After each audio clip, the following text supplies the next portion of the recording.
Everyone and welcome back to our channel Shruti. I hope सब बहुत अच्छे होंगे।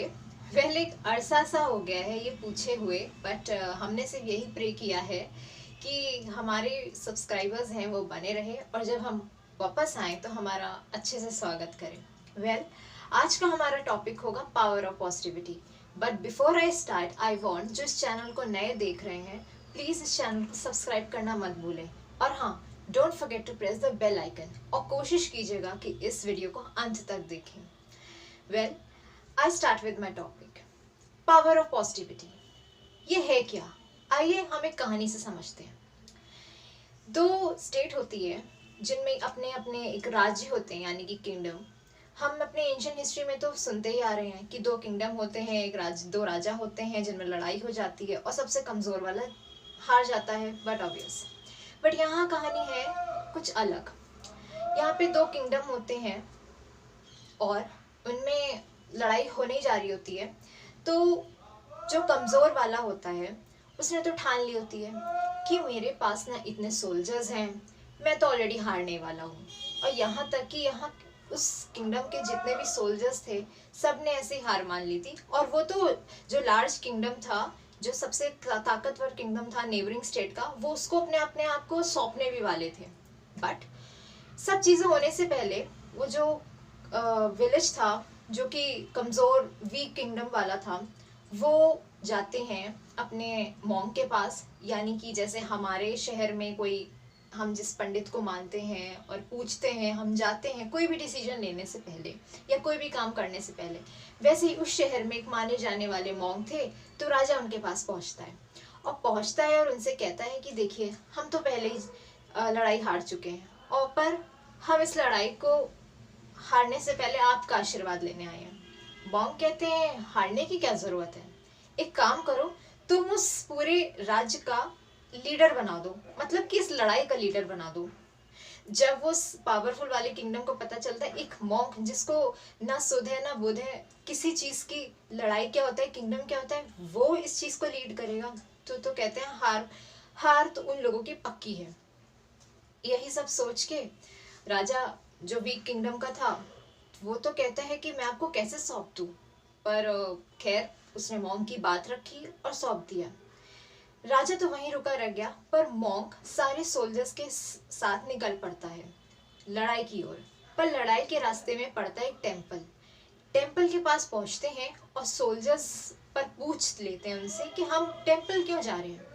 कहते हैं कोई भी काम करने से पहले हमें भगवान हर माथा जरूर टेकना चाहिए, क्योंकि वो माथा टेकते ही इशारा कर देंगे कि हम हारेंगे या तो जीतेंगे। वो उस मंदिर में पहुंचते हैं सोल्जर्स को लेके और सोल्जर्स के सामने वो एक कॉइन निकालते हैं। कॉइन में वो पूछते हैं क्या लोगे, हेड या फिर टेल्स। वो पूछते हैं मैं तो हेड्स लूंगा। तो वो कहते हैं अगर हेड आया तो भगवान का इशारा है कि हम जीत गए, और हेड आ जाता है। फिर क्या था, वो जो सोल्जर्स थे जो कि वीक थे और कम संख्या में थे, कम नंबर्स में थे, उनके अंदर एक इंथुजियाज्म आ जाता है। वो लोग एक पूरे पावर से भर जाते हैं कि अब तो भगवान ने बोल दिया, और जब भगवान ने बोल दिया तो कौन हरा सकता है। तो वो पूरे कॉन्फिडेंस में भर गए और फिर वो उस मैदान में पहुंचते हैं जहाँ पे दो लोगों के बीच वॉर होनी थी, और वो उस वॉर को जीत जाते हैं। गेस व्हाट, तब वो जीत के बाद मॉन्क के पास पहुंचते हैं और कहते हैं थैंक यू, अब समझा कि आपकी लीडरशिप का मतलब क्या था, आप सही रास्ता दिखाना चाहते थे। और वो भगवान का भी धन्यवाद कहते हैं कि थैंक यू हमें इशारा देने के लिए कि जीतने वाले तो हम ही हैं। पर मॉन्क तब उस कॉइन को दिखाता है, कहता है ये देखो, ये कॉइन के दोनों तरफ ही हेड्स था, तो चाहे इधर आता चाहे उधर, जीत तुम्हारी ही थी। भगवान ने इशारा नहीं किया, जीते तुम इसलिए क्योंकि तुम्हारे अंदर की पावर ऑफ पॉजिटिविटी जाग गई थी। Nothing is impossible in this world until you make it possible. Yes, this is the word. हम इस बुरी दुनिया में जी रहे हैं सिर्फ एक ही चीज पे, होप, होगा कि नहीं होगा।